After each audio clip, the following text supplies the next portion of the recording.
Hello everyone. सभी को बेटा नमस्ते। अब हम इलेक्ट्रोस्टैटिक करेंगे। 12th फिजिक्स का जो फर्स्ट यूनिट है इलेक्ट्रोस्टैटिक्स, इसके अंदर charge, potential, flux and capacitance चारों यूनिट कंबाइन होती है, चारों पार्ट होते हैं इसके अंदर। तो मैंने सारा जो यूनिट है वो अपने पार्ट में यानी कि 8 पार्ट में कंप्लीट कर लिए।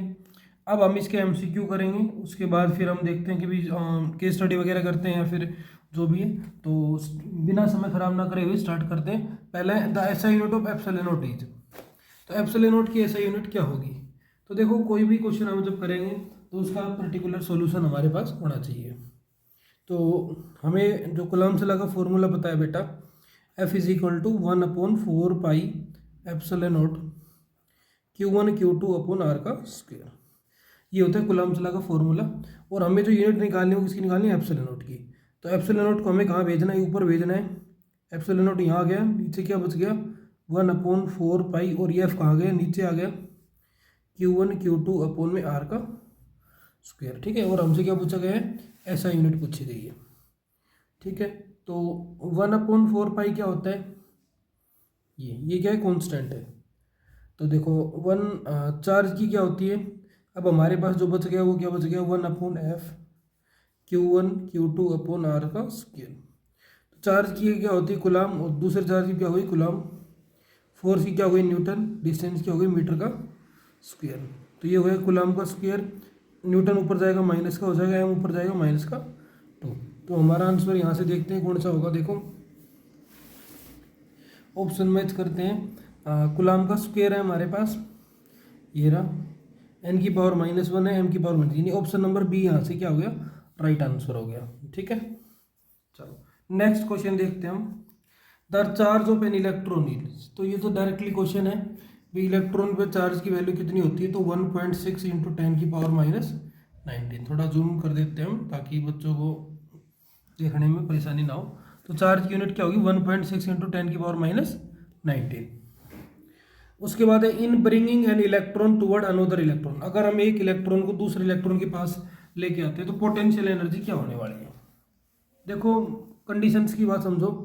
अगर हम एक इलेक्ट्रॉन की बात करते हैं और एक पॉजिट्रॉन की बात करते हैं, तो जब भी मैं इनको पास लेके आऊँगा तो ये दोनों एक दूसरे को क्या करेंगे? अट्रैक्ट करेंगे। ठीक है। तो इनके बीच में जो स्टोरेज है वो खत्म हो जाएगा। अगर मैं एक इलेक्ट्रॉन को और एक इलेक्ट्रॉन के पास लेके आऊँगा तो दोनों में क्या होगा? रिपल्सन होगी। और इनका जो रिपल्सन जब भी होगा उस कंडीशन में हमारी पोटेंशियल एनर्जी क्या होगी? इंक्रीज होती है। पोटेंशियल एनर्जी याद रखो ये क्वेश्चन हमेशा। अगर किसी भी इलेक्ट्रॉन को प्रोटॉन के पास लेके जाते हैं या फिर प्रोटॉन को इलेक्ट्रॉन के पास लाते हैं तो पोटेंशियल क्या होगी? डिक्रीज होगी। अगर किसी भी इलेक्ट्रॉन को इलेक्ट्रॉन के पास या पॉजिट्रॉन को पॉजिट्रॉन के पास ले जाएंगे तो पोटेंशियल इंक्रीज होगी। तो आपका सही आंसर मेरे हिसाब से मिल गया होगा, क्या जाएगा? इंक्रीज। अगला क्वेश्चन है, देखो, the work done in there are two charge. First दिया हुआ 1 माइक्रोकुलम, दूसरा है 5 microcoulomb, separated by a distance 0.2 metre in air, the ratio of force acting on them. तो हमारे पास दो चार्ज दिए गए हैं। ठीक है। ये हमारे पास Q1 है और ये Q2 है। दोनों चार्ज की मैं वैल्यू बता देता हूँ। 1 माइक्रोकुलम और ये 5 माइक्रोकुलम, और डिस्टेंस है 0.2 मीटर। ठीक है। हमारे पास क्या है? दो चार्ज है, एक Q1 है, ये 1 माइक्रोकुलम का है, दूसरा Q2 है, इसकी कितना है? 5 माइक्रोकुलम का है। दोनों को हमने एयर में सेपरेट किया है, जिसकी डिस्टेंस कितनी? 0.2 मीटर। तो हमने जो इनके बीच में लगने वाला जो फोर्स है, तो ये चीज़ हमेशा याद रखो। तो ये चार्ज यहाँ पे कितने का हो, तो यहाँ पे कितने का हो। ठीक है। मैंने ये पहले भी स्टार्टिंग में बात क्लियर करी थी। अगर हमारे पास यहाँ पे जो पॉजिटिव की वैल्यू मान लीजिए 4 है और नेगेटिव की वैल्यू 3 है, तो अट्रैक्शन दोनों में सेम होगा। ठीक है। तो कितने ही यहाँ पे चार्ज ले आओ नेगेटिव को, तो यहाँ पे n number of negative charge आ जाएंगे, सभी को ये सेम तरीके से अपनी तरफ क्या करेगा? अट्रैक्शन करेगा। ठीक है। तो जब भी इस प्रकार का क्वेश्चन आएगा तो उसके अंदर आंसर होगा 1:1। ठीक है। ऐसा भी दे सकता है 4:4, 8:8, तो उसको काट के यानी 1:1 ही आना है। समझ रहे हो? तो क्या बोला गया? There are the two charge 1 microcoulomb and 5 microcoulomb separated by a distance 0.2 metre of in air, the ratio of force acting on them, तो इनके बीच में लगने वाला जो फोर्स है वो कितना होगा, 1:1 होगा। ठीक है, चलो अगला क्वेश्चन रीड करो, क्या दिया हुआ है। The work done of a carrying a charge of 5 microcoulomb, charge दे दिया 5 microcoulomb from point A to B, A point से लेके बी पॉइंट तक of an electric field of 10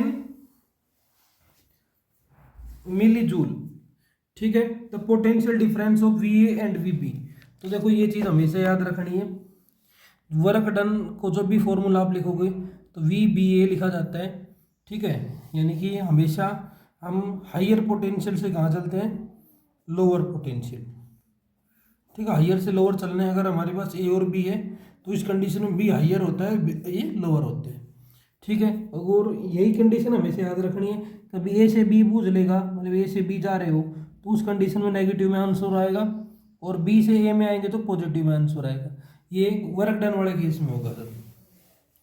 तो हमारे पास जो वैल्यू है, एक तो हमारे पास दे रखा है चार्ज, जो क्यू की वैल्यू दे रखी 5 माइक्रोकुलम, और वर्क डन की वैल्यू दे रखी है हमारे पास, देखो यहाँ पे 10 mj, 10 मिली जूल। ठीक है, क्या पूछा गया है, what is the potential difference, we निकालना है। तो वी इज इक्वल टू क्या होता है, डब्ल्यू अपॉन में क्यू।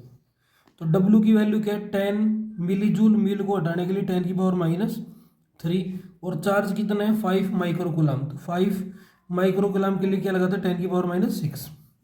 5 से काटेंगे, 5 टू जा 10, 2 10⁻³ और 10⁻⁶, तो ये हो जाएगा 2 × 10⁻3।